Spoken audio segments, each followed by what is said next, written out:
In the year 536, the sun disappeared, crops failed, and empires began to collapse. It sounds like the opening line of a dystopian movie, but this wasn't fiction. This was our real history. The skies turned gray, and the sun dimmed to a faint, ghostly glow. For nearly 18 months, daylight felt like twilight. Shadows vanished, the air turned cold, and in the middle of summer, snow fell in China. Crops withered in the fields. Hunger and fear spread like wildfire. Ancient texts from across the world, Byzantium, Ireland, China, describe the same strange phenomenon. A mysterious fog, a pale sun, a silence in the skies. And then, famine, panic, death. In a world without satellites, weather apps, or scientific explanations, people believed the end of days had come. Kingdoms weakened, civilizations trembled, and in the silence that followed, nature seemed to whisper a terrifying truth. Something enormous had changed. What happened in 536 AD? And why do modern historians call it the worst year to be alive? To understand what happened in 536 AD, we must first listen to the voices of those who lived through it. In the heart of the Eastern Roman Empire, Byzantine historian Procopius wrote something chilling in his chronicles. During this year, a most dread portent took place, for the sun gave forth its light without brightness, like the moon, and it seemed exceedingly like the sun in eclipse, for the beams it shed were not clear. This wasn't an isolated observation. Thousands of miles away, in the imperial records of China, astronomers recorded a yellow dust falling from the sky, an unusual dimness of the sun, and summer frosts that destroyed crops. The skies were veiled in haze, and snow fell in midsummer. Even in the remote hills of Ireland, the annals of Ulster mention a failure of bread from the years 536 to 539. For people who relied entirely on the rhythm of the seasons, this shift was terrifying. No sunlight meant no harvests meant famine, and famine bred unrest, disease, and death. Imagine standing under a cold, gray sky, watching your fields rot, with no explanation, no warning, and no hope. To ancient people, it must have felt like the gods themselves had turned away. The mysterious darkness of 536 wasn't just an eerie atmospheric event. It was the beginning of a chain reaction that shook the world. With the sun blotted out and temperatures plummeting, harvests failed across continents. In Europe, famine spread like wildfire. In Asia, rice crops drowned under unexpected snow and frost. People starved, societies cracked, and from the cracks, chaos poured in. Just a few years later, in 541 AD, the world was struck by one of the deadliest pandemics in recorded history, the Plague of Justinian. Originating in Egypt and spreading rapidly through Constantinople, the plague was a brutal wave of bubonic infection, killing an estimated 30 to 50 million people, nearly half the population of the Eastern Roman Empire. Some historians believe the weakened state of human immunity, after years of starvation and exposure, made the world more vulnerable to disease. The connection between the climate disaster of 536 and the pandemic of 541 is no coincidence. It was a domino effect. And the first domino was the darkened sky. Across the Middle East, the Sassanid Empire, one of Rome's greatest rivals, also began to fracture under the weight of economic strain and social unrest. In Europe, the Eastern Roman Empire, already stretched thin by war and instability, lost its grip on outlying territories. Empires withered, kingdoms vanished. As hunger and disease spread, so did mass migration. Entire communities uprooted, fleeing famine-struck lands. This triggered waves of conflict and political instability. New tribes clashed with old borders, and old power structures couldn't withstand the pressure. It was a global reset, a dark pivot in the timeline of civilization. And yet the true cause of it all remained hidden, buried beneath ash, ice, and centuries of silence. This was no ordinary climate shift. It was a catastrophe that reached into every corner of the known world and changed the course of history. For centuries, the mystery of the darkened skies of 536 remained unsolved, just fragmented memories passed down in dusty manuscripts. But now, modern science is uncovering clues that ancient eyes could never see. The breakthrough began with ice core samples, deep cylinders of ice drilled from the frozen layers of Greenland and Antarctica. Each layer is like a page in Earth's diary, capturing particles from the air at the time it formed. And in the layers from around 536 AD, scientists discovered something striking: massive spikes in sulfur and volcanic ash.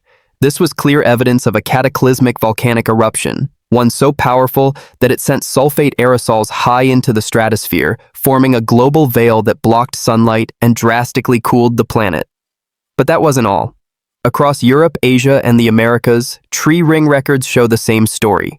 Extremely narrow rings indicating stunted growth, low temperatures, and poor sunlight over several years. Some regions saw 2 or more failed harvests in a row. It was, in essence, a volcanic winter. So, where did this eruption occur? Scientists now point to a massive eruption in Iceland or possibly Central America, based on ash composition and ice core data. Some even propose multiple eruptions, one in 536, followed by another around 540 AD, worsening the global crisis.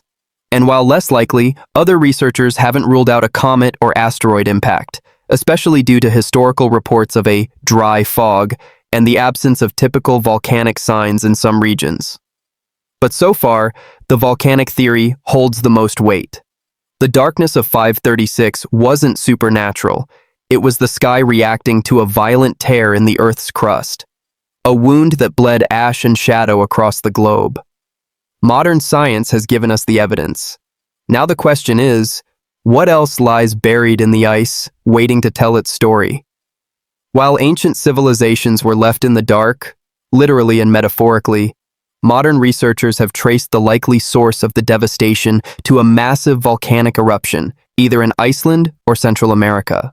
The eruption was unlike anything the world had seen in centuries. Scientists believe it blasted ash and sulfur particles high into the stratosphere, where they formed a dense, sun-blocking haze that spread across the entire planet. This wasn't just regional weather disruption. It was a global blackout. For over a year, sunlight was filtered through a veil of volcanic debris. The Earth's temperature dropped. Harvests failed, causing widespread famine. Malnourishment made populations more vulnerable, setting the stage for the plague of Justinian, which emerged just a few years later and wiped out tens of millions. One disaster triggered the next. Darkness led to cold. Cold led to hunger. Hunger led to plague. And plague tore empires apart.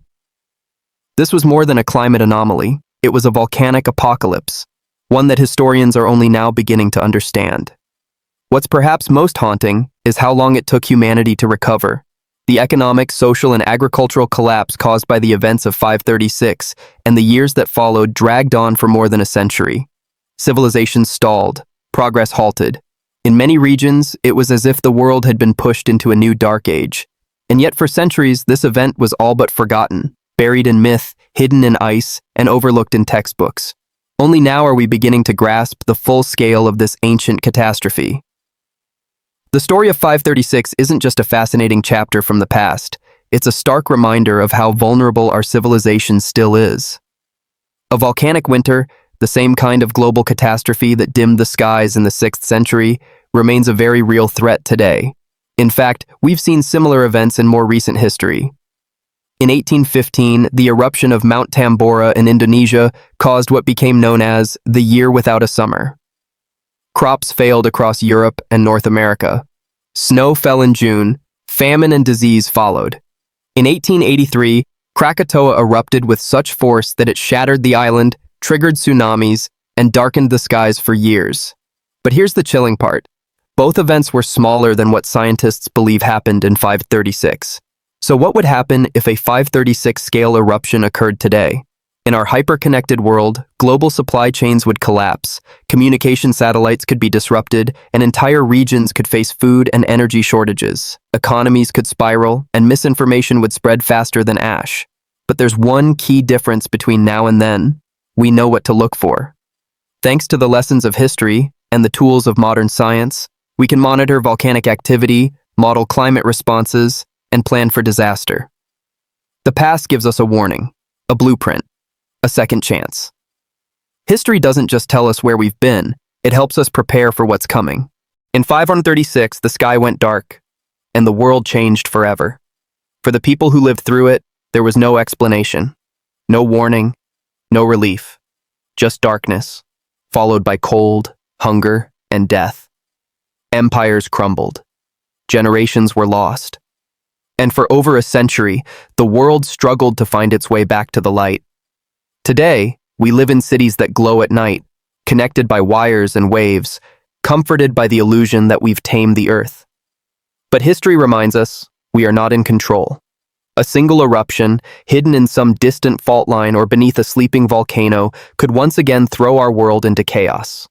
Nature doesn't ask permission. It doesn't care for borders or technology. And when it speaks with ash, fire, and silence. Yet there's beauty in that reminder, because it means we're still part of something far greater, something ancient, powerful, and alive. We've come far, but Earth hasn't forgotten how to humble us. And maybe, in understanding the darkness of 536, we learn something more than just facts. We learn to respect the fragile balance we live in, to prepare for the unknown, and to never stop looking, deep in the ice, in old texts, and in the sky, for the stories the past still wants to tell us. Had you ever heard of the year 536, the darkest year in history, before this video? What do you think caused the sky to go dark? Let us know in the comments below. If you enjoy uncovering lost chapters of history and forgotten disasters that shaped our world, don't forget to like, subscribe, and hit the notification bell so you never miss a story.